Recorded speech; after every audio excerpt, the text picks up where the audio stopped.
way of retributing the pot smoking thing. I don't understand they don't understand their crime. Let me tell you an example. An example in US.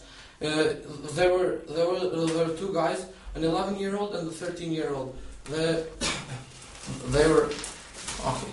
They went to the school. They turned on the fire alarm and they went in the woods and camouflaged. They waited for all the students to come out and then shot 5 people dead and then and wounded 20. Also, there's another case where a 13-year-old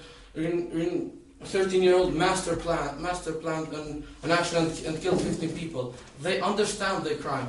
They do that. They understand their crime. That's why your argument about not understanding crime does not stand. Because we have many examples, especially in US, the most liberal, the best basic country in the world, where people like 11 and 13 mastermind these plans and go and execute them. That's not a way.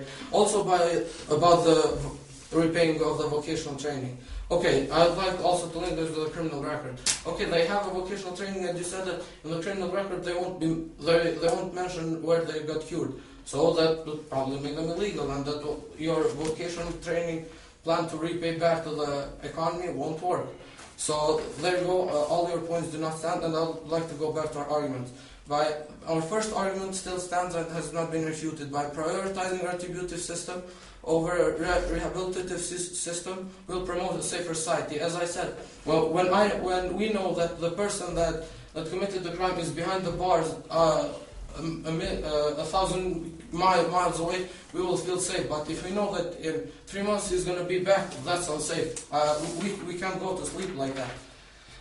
Our second argument is that the problem with rehabilitation for juvenile delinquents is that the victim will want justice for him and the punishment for the crime for the criminal that offended him. Okay, this point has not been refuted and still stands.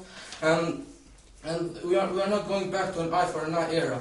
This is done by the judicial system. The judicial system is fair. Also, our third argument still stands, which is there is a major problem with the implementation of a rehabilitative system because the judgment of the people that work there cannot be trusted. If a person who murdered 5 people or even 15 people is sent to a rehabilitative system, I won't trust my life to the policeman or the parole officer for his judgment on releasing that man, because he might strike again and he might strike even worse because he thinks, hey, I got sent there for 3 months, who cares? I'll go there another 3 months and then I'll be back and strike even harder. Thank you.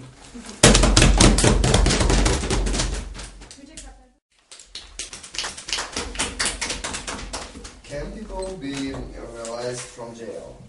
Yes, people are released from jail due to the level of the crime they committed. If they kill a person, the chances of him releasing are very low.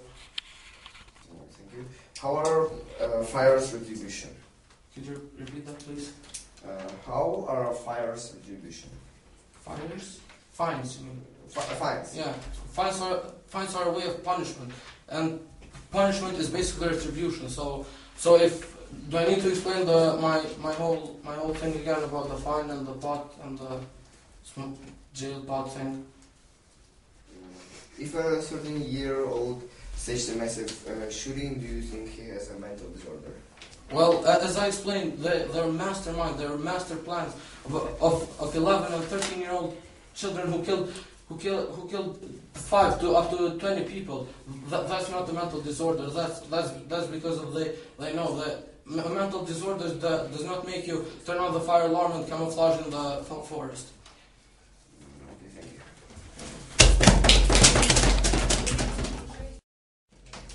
I am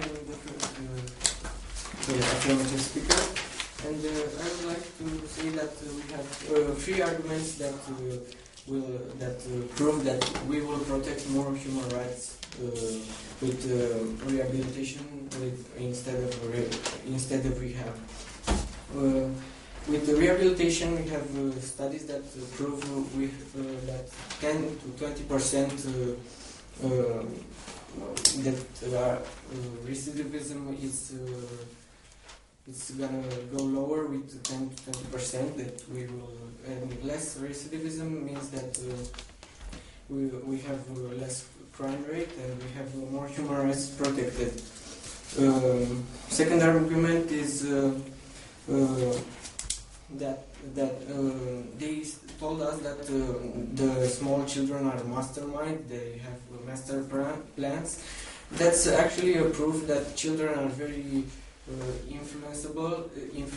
that can be influenced very easily because they might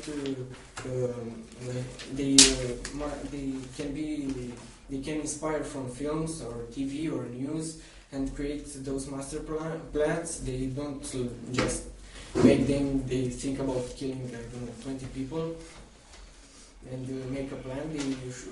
They have access to many sources of information that can influence them.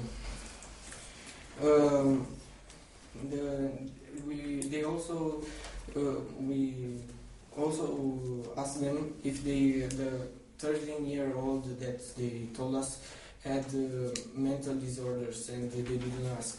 If they have mental disorders don't actually cure by themselves or sending children to jail. They need help to reintegrate to the society. Actually, we'll prove in you that 70 or 60% of the children that go to jail have mental disorders, and we should help them to cure their problems, not to send them to jail, because that will actually make them worse. Their mental disorders will aggravate, and they will not be cured. Thank you, and please propose.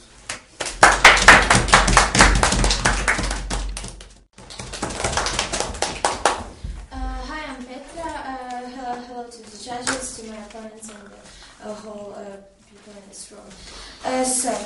I gotta say that our first argument was by prioritizing a retributive system over a rehab will promote a safer society.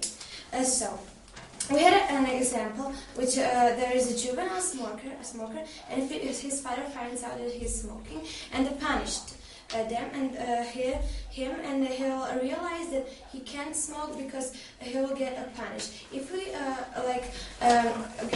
tell him that's not good, it's not good for your health, he won't understand that he's not gonna do it, because we have lots of juveniles who is smoking, but they know that that's wrong, and they're still smoking because they're not gonna get punished. They will do it again because they don't understand that that's wrong, and that they will not. Yeah. Our second argument was the problem with the rehabilitation for juvenile delinquents is that the victim will want justice for him, and the punishment want a criminal that offend him.